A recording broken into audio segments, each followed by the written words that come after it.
Hello. Welcome to another episode of Season 16 of The Horrific Podcast. We're two friends who live in different places but share a love for scary movies. In each episode, we both watch the same movie on our own and then record a conversation together about what we liked, what we hated, if we were scared, and maybe even some larger truths about why people watch horror movies in the first place. This season, the theme is B movies for C students. We're taking a break from the current trends toward elevated horror and examining the history of horror B movies and how they've developed over time. Thanks for joining us, and we hope you enjoy the episode. So we're another week into our season exploring the history of B horror movies, and this week we're going to talk about yet another influential figure. That man is Roger Corman. He looks like a real winner. He does. Pull up his Wikipedia page. Yeah. He doesn't have the same cigar, as the other guy, but he still looks like a guy who'd make these type of movies, you know what I'm saying? You're damn right. But he did a lot of directing for American International Pictures, which, if you'll remember, this is the one we talked about a few weeks ago that was founded by Samuel Z. ARKOFF, who had the ARKOFF formula for how to make a successful horror movie for teenagers.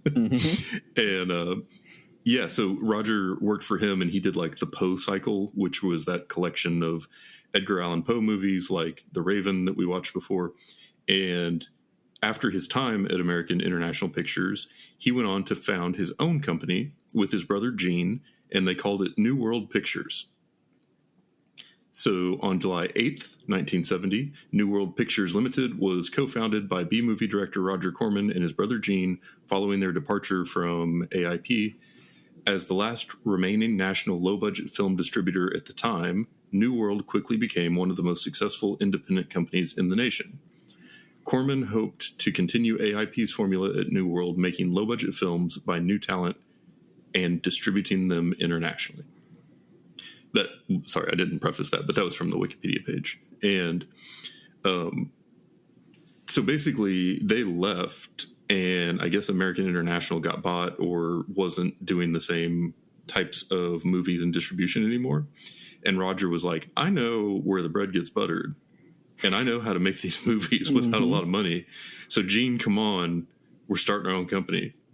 And they were pretty successful with it. Yeah, for sure. I mean, just on their Wikipedia page alone, showing like the directors and actors that kind of like help get their kickstart. Did you see that section? Oh yeah. Like they really like brought a lot of new upcoming voices into the movie industry. Yeah. Surprisingly, Francis Ford Coppola, Ron Howard, Martin Scorsese, James Cameron as directors, and then actors. You got Bruce Dern, Jack Nicholson, Dennis Hopper, Peter Fonda. Like that's crazy. Yeah, it is. I mean, like when you think about, they were the last remaining national low-budget film distributor, you're thinking like, okay, these are like the B-est of the B movies. And then you look at that list of people who got their start. And I think that we've seen that a lot as we've gone through, the past several seasons, where a lot of people who became really famous and really well-renowned in the industry got their start in horror film. And I think that really kind of became the case once we get into this world of independent distribution and more independent filmmaking. They were also probably the reason why like a lot of like potential actors and actresses like got scammed out, basically, because they're like, yeah, I'm sure. Yeah. Some slimy company that's like, hey, Jack Nicholson got their start doing movies like this too. And it's like, it's totally different. Don't get aimed by that. But anyway. Yeah, because these guys were definitely like industry veterans at this point. They knew what they're doing. Yeah, obviously with the, Yeah, because by now, the movie we're going to talk about this week is the Slumber Pary Massacre from 1982. And by 1982, there was a lot of money to be made in independent film. We've come a long way from the days of Blood Feast or some of those other ones, in the beginning where it was like, it would be kind of embarrassing to be associated with this. Plan 9 from Outer Space, for example. Now, these independent movies are definitely not part of the Hollywood world. which is probably like the top tier of things, but they're not as, I guess you would think, like embarrassing as some of the old, just kind of getting started outside the Hollywood system type movies would have been. Yeah. That's true. So, I also did a little bit of like a where are they now for this company because it doesn't exist anymore. Yeah. And I got on this really weird investigation about New World Pictures. And I guess they started off in independent film production, but later they transitioned to focusing more on TV and making TV shows, and then even ended up buying several TV stations. And this has absolutely nothing to do with B movies, but I just thought it was really interesting. They kind of grew and were successful with that. And then in the 90s, Rupert Murdoch ended up doing a pretty big deal to buy them. And that was the move that turned Fox into one of the big broadcasting players. Oh. So like now when you think about the big local broadcasters, it's ABC, NBC, CBS, and Fox. Well, I guess up until the 90s when this deal happened, Fox wasn't on that list. So that's crazy, right? Like to go from making Slumber Party Massacre to helping fund the thing that brought us Fox News. That's wild. Well, the pieces are falling into place for me though, because how many times have I said Saturday afternoon Fox? This is the type of movie that on Saturday afternoon on Fox. Like that's this is all making sense. It just clicked for me. That's actually really, really cool. Yeah. This whole arc of the history of B movies has been way more entertaining than I thought it would be. From like a being interested in film perspective, it's been pretty cool. Yeah, for sure. Yeah. So we got lots to talk about with the Slumber Party Massacre, and I'm going to do a quick introduction, and then we can get into the. Can't say I ever managed to get drilled at a slumber party. What about you? Details. Slumber parties are different than they used to be. In 1982, New World Pictures brought us The Slumber Party Massacre, a teen slasher horror written by Rita Mae Brown. This movie tells the story of a group of 20-something-year-old high school girls who get together for an old-fashioned slumber party with no adult supervision. Unless you count the creepy neighbor. But he just wants to be a friend. Anyway, it's all fun and games until a recently escaped killer brings his drill to the party and ruins it all. This movie was made on a budget of $220,000 and made over $3.5 million at the box office. It can currently be streamed for free with ads on Tubi. On the tubes. Did you hear anything about how this was submitted by Rita and how it turned out? Like what happened there? Are you talking about how it started off as like a parody? Yeah. Yeah, you should talk about that. It's super interesting. Yeah. So basically, Rita Mae Brown, So Rita Mae Brown is a feminist writer. She wrote this story she wrote a screenplay. It was basically like supposed to be like a parody film, and it was called Sleepless Nights. She submitted it, and the producers liked it. They filmed it as if it wasn't a parody, and then they changed the name from Sleepless Nights to the Slumber Party Massacre. So that's technically why there's like a little bit of extra humor in here, because it was initially supposed to be a parody. But also, I understand her feminism to an extent, because she's like, hey, I got this thing that's really good. And then, these producers, because let's be honest, price, I don't know, and they're just like, screw you. We can make an actual film out of this. They're like, okay, we're going to take your feminist literature piece, and then we're going to apply the ARKOFF formula, and that's how we got like a 10-minute nude shower scene at the beginning. Like the exact opposite of what she wanted. Yes. And it's just like, which, so we got the Slumber Party Massacre film out of the case, but it was at what cost, So, anyway, I just thought it was kind of crazy. Like that was one of the first things I read about it, and I was like, holy shit, that's something would happen. Like that's our luck. We'd be stoked because someone finally accepted like a piece of work or something, and then they kept like the the chord progression or something, like right, and so something we wrote gets sampled and makes $1 billion for another band. yeah, we don't get royalty or whatever, but I thought that was really funny because it made me think almost like this kind of could have been Scream way ahead of its time. Mm-hmm. You know what I mean? Like that, making the commentary about horror movies and kind of, reinvigorating the genre by making fun of the genre in a somewhat meta way, or at the very least, almost like Scary Movie or something. Yeah. But it was just weird that they took the turn and they're like, oh, what if we just made it more serious? But I feel like a lot of that kind of comedy writing still comes through. And I felt, after I read all that, I felt a little bit about this one like I felt about Blackula, where it's like once you're in on the joke and you realize, oh, this is making fun of like the way Black people are depicted in movies. Like this is like social commentary on that. Mm-hmm. It's the humor is a lot funnier. In this one, it's like, oh, a lot of this was making fun of things that are in horror movies or slashers or sort of the way women are depicted as victims and things like that. And that's actually really adds a layer of humor to this that wasn't there otherwise, which I know, like, obviously a lot of it was taken out, but I enjoyed it a lot more kind of knowing that context about it ahead of time. Yeah, for sure. I mean, and here's the other thing about this movie that you just can't go wrong. It was like barely an hour and 15 minutes. God bless. Man. I mean, yeah. Doing it that's right. Just like that's two long TV episodes. Yeah. It was nice. Yeah. And here's the thing, too, that one of the things I was thinking about while watching this was I used to get annoyed with commercials. So anyone that hears us say, like, and it's on Tubi with ads, for free with ads, you need to give it a shot if you're not doing it, because I was accepting, like, the breaks that happen, which they're putting more commercials in now than they had been, but it was needed. It worked. Like, went and took a leak during 1.0, like, it just worked out. So, yeah, for sure.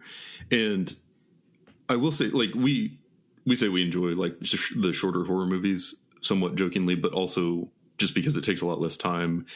But from a horror perspective, I think it is way easier to maintain that, like, feeling of dread and to manage the pace and to make it an engaging horror movie when you're just kind of like in and out doing your thing.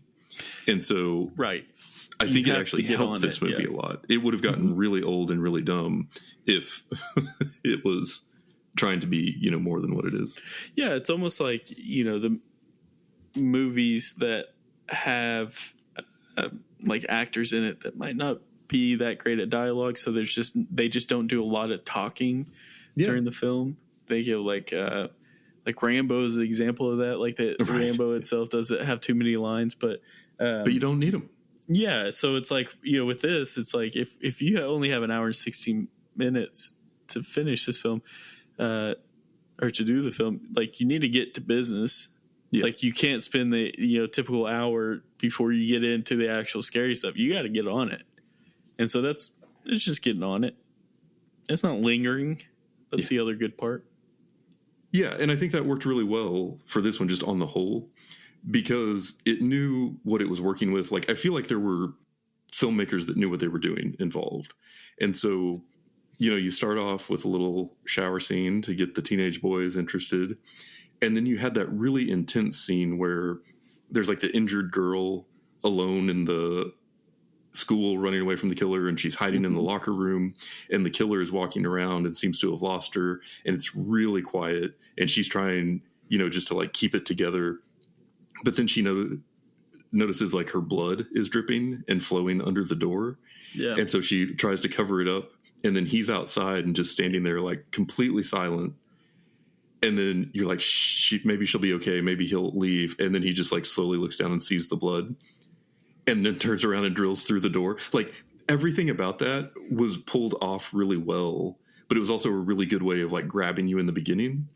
But then it kept going from there. You know what I mean? Like it it did the reset. It had the waves, kind of like you want to keep you engaged in a horror movie. And I feel like it really did manage the pace well. Like there wasn't a point in this one where I felt like, okay, come on, I'm going to fast forward for a minute. No, yeah. And, I actually had a similar thought with that scene that you're just talking about where she like, because it's the way she recognizes that the blood's there. She's like frantically trying to like wipe it up. And I'm sitting there watching, like, what is the big deal? And then it goes to him right outside the door. Yeah. That it goes down, and he scrolls down, and it shows the blood coming out from under. It's like, that's actually really, really interesting because, like, she's hurt. Like, she's a wounded animal at this point, basically, and the predator's right there. And it just got the scent of blood, basically. So he knows what to do, And the thing I thought that was kind of strange about it, though, not necessarily in a bad way, but just in a way that I think might be a little bit different from other slashers, was the fact that he like ran from the school, like before he, like when he was like wrapped up all the shit that he did at the school. I just thought it was interesting how he like ran to his vehicle, like, or like he was like rushed to his vehicle. And I didn't mind it, but like, I think I'm just kind of used to the, like maybe the Michael Myers, I don't give a shit, I'm just going to walk at my own pace, and it's more mystical. There's like more of a aurora around Michael. With this guy, it just seemed like he was just a like legit psychopath that did escape from prison, and knew it wasn't probably going to last too long. With him, I kind of liked the way they developed him over the course of the movie.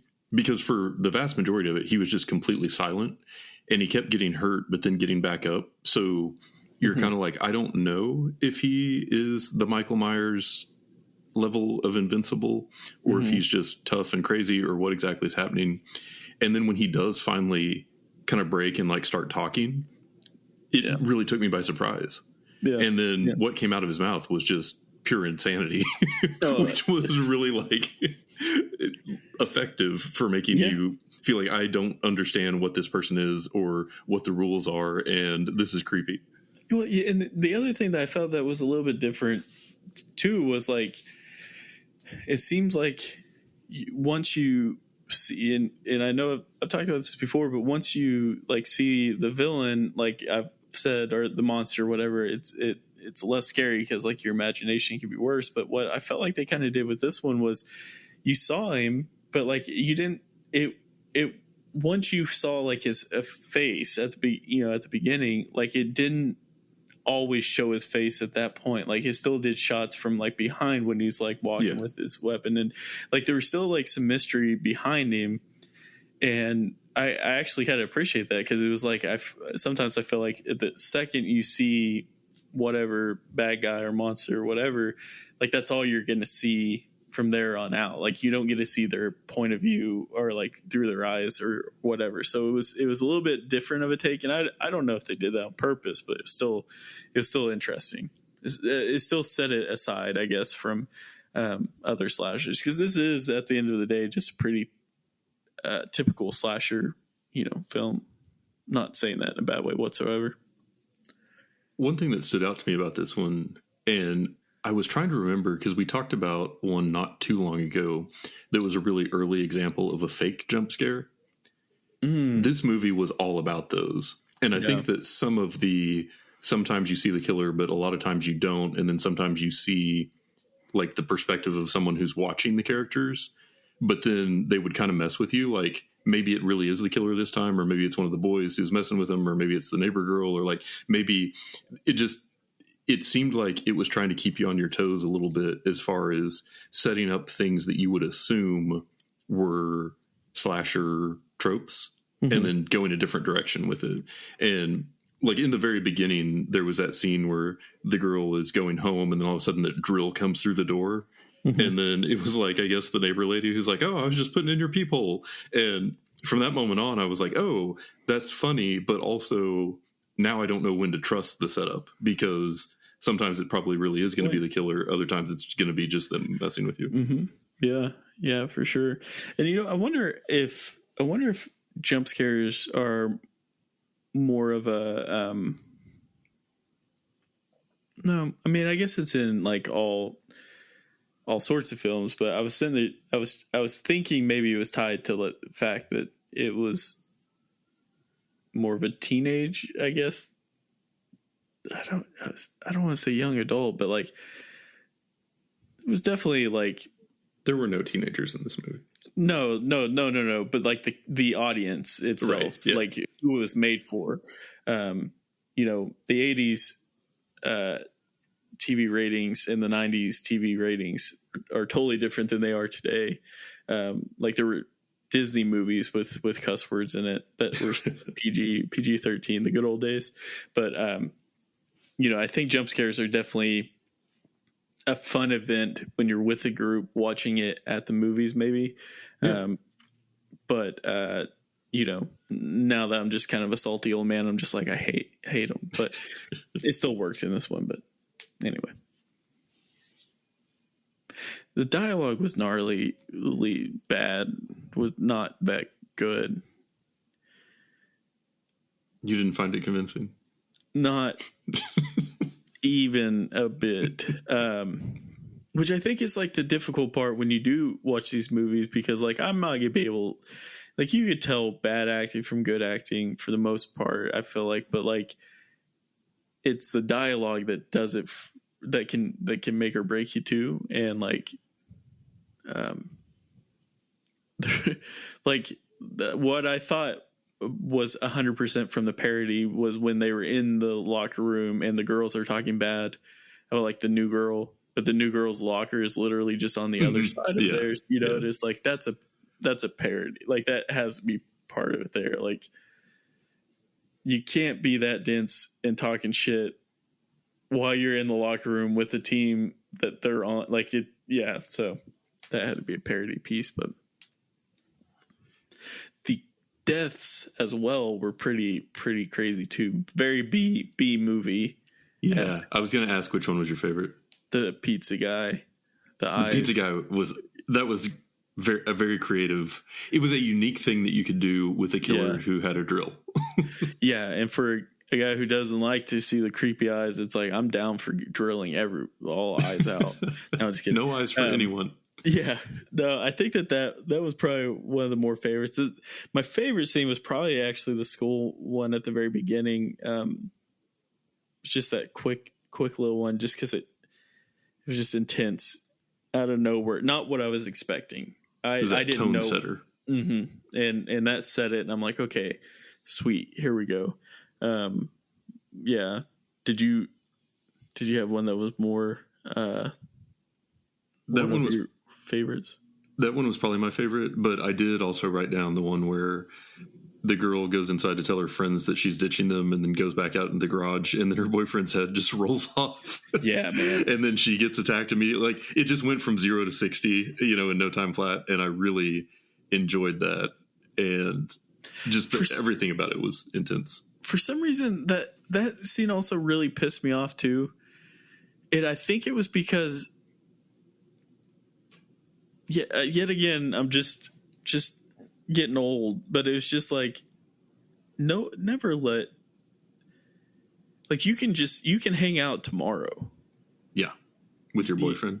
Yeah. Like it just kind of like, and it took me back to like, to high school almost, where like, I know that you feel like you got to see them every day and that you're not, but now that we're older, it's like, no, take that time, be with your friends. Right. Enjoy that time, because there's going to be a time where like, your priorities are set. So it pissed me off more than what I thought. But then he died, so I didn't care.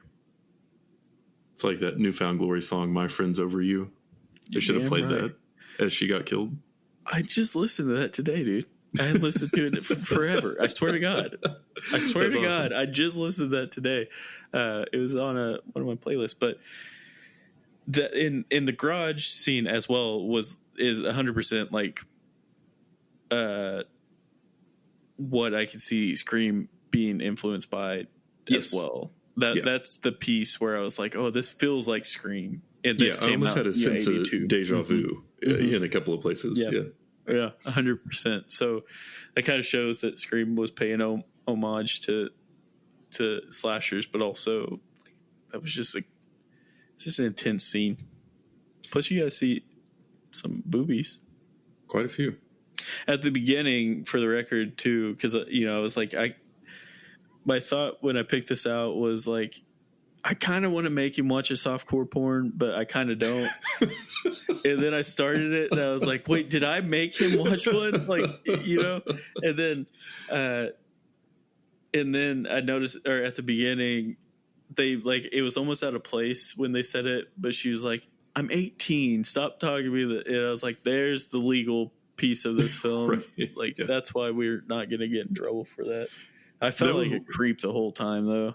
Well, that was one thing where I was glad that it was really obvious that all of the cast were way older than teenagers. Because there were even times in the beginning, like in the school or talking with the neighbor later, where I'm like, I can't distinguish between who's supposed to be an adult and who's supposed to be a student. Like, these actors are all the same age. Dude, and that neighbor was a creeper. I mean, he was cool. Not? He wasn't getting to narc him out for weed, which is cool in my book. However, he's like, I'm just going to walk into this teenager's house at night when I know her parents aren't there and look around. Like, what? If this was like a mystery film, that's who I would have thought was the killer the whole time until he obviously died. Also, how did all the girls know him?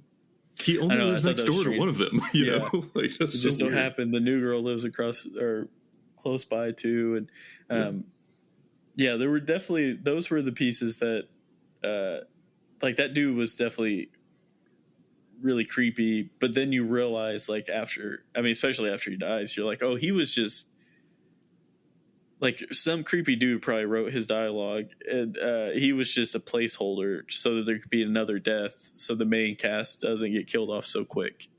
That was kind of my thought. I kind of wondered too, like how much of his character was like part of the parody version of the script, and like was there a different ending for him originally or something? But we'll never know. Yeah. My favorite part of this movie, though, was just the whole ending sequence. So, like, kind of from when the coach arrived to the very end, it really had that Halloween feel because, like, you kept thinking he was down, and then he'd get back up and come after him again and everything. And then I loved that at the very end, it was just like the end of the fight. The neighbor manages to stick him with the machete, and then it's just over. Just straight to credits, no wrap-up, no happily ever after, no, the girls all lived happily, were decided to have the slumber party every year so that they'd never lose touch. Right? It's like, no. Nah, we're just straight up, credits. This horrific thing happened. It kind of reminded me of the ending of Hush. Like, I liked it for exactly the same reason. No, I mean, I think that's... that's the thing. I mean, like, this wasn't necessarily a happy ending by any means. However, it was... wasn't happy for Mr. Content. Heard that.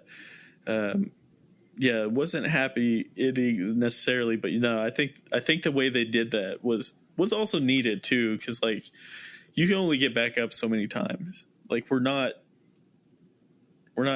idiots filmmakers. Okay, you can only get up so many times, unless you're Rocky Balboa. That's true. Can't keep a good man down. Sylvester Stallone movies lately, but no, I think that I don't know. There's also going back to some of the you asked me like 10 minutes ago. I think the other death I really liked was when one of the girls opened the door. I'm just saying one of the girls because I don't know their names. Opened the door, and he like swiped the drill and like cut her throat, and like she was dead. I mean, it was just like immediate like that, and one shot. Yeah, and you're like, drills can technically do that, but it wouldn't be that clean of a cut. I cut my hand in one before, and it just kind of tore it. Sucked, but that had to suck worse. It was in the throat. But that was a crazy scene. So how sharp was that machete then? You're damn right. Probably, yeah. So if we're doing the math of this film, low budget, cheesy dialogue, gnarly kills, boobies, that's a B movie for us. It is. And overall, I think this was a good choice. I think that this is kind of hitting, because this one definitely, even though, or like obviously because it was written to be this way, this is getting into what I think of as sort of the B movie almost being its own subgenre. Yep. Like it has its own tropes. It has kind of its own traditions. It has the things that you expect to see. And at some point, we're going to start seeing movies made on higher budgets that are making B-style horror movies on purpose and kind of like drawing on that tradition. Yeah. But that I don't think comes till more in like the 2000s. So until Quentin Tarantino comes around. I was thinking Rob Zombie. That son of a bitch, too. Quentin Tarantino. But yeah. So anyway, it's going to be fun. I am excited for the next couple of these that we're going to do. It also, I mean, it definitely makes sense too, with being that this came out in early 80s, because, you know, in the 70s we had Halloween, we had, Texas Chainsaw Massacre. Like, we had some pretty gnarly horror movies came out, which technically, I guess, would be, I don't know if you would necessarily consider those mainstream or not, but the success of those, I think, is what's helping get us into what I myself, not the podcast, but myself, consider like the golden age of B movies, not just horror, but B movies in general. Like, I think the success of some of those earlier 70s definitely helped out. I don't think the 60s, 70s. So yeah, all in all, it wasn't too bad. We technically have done this podcast for almost half as long as that movie, which is amazing. Right. So yeah, let's quit while we're ahead. Let's do it. And that's it for today's episode. If you've listened this far, then thank you, and we hope you've enjoyed it. We're always looking for new ideas, so if you have any questions, comments, or movie suggestions, please send us an email at thehorrificpod@gmail.com. Or hit us up on the IG. That's what the kids call Instagram. Just search for The Horrific Podcast. Thanks for listening.